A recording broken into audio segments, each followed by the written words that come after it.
One of the greatest enemies for any team is pride.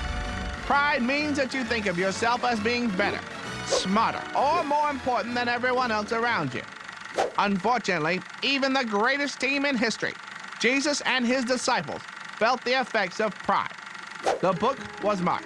The chapter was 10, and the verses were 35 through 45. Jesus and his disciples were on their way to the city of Jerusalem.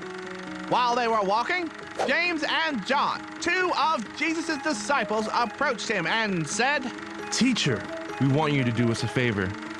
When you sit on your glorious throne, We want to sit in places of honor next to you, one on your right and the other on your left." This was a very big favor to ask. These two disciples were asking to have almost as much glory as Jesus, the very Son of God. They wanted to be placed above the rest of the other disciples. For some reason, they thought they were better, or that they deserved it more than anyone else. Jesus told James and John that it wasn't up to him to choose who would sit on his right and his left. Only his Father, God, could make that decision. But that is not where this story ends. When the other disciples heard about what James and John had asked for, they were very angry. They were mad that James and John had tried to hog the glory. Jesus knew this and decided to teach the team about being humble. He gathered them all together and said, You know that the rulers in this world lord it over their people, and officials flaunt their authority over those under them. But among you it will be different.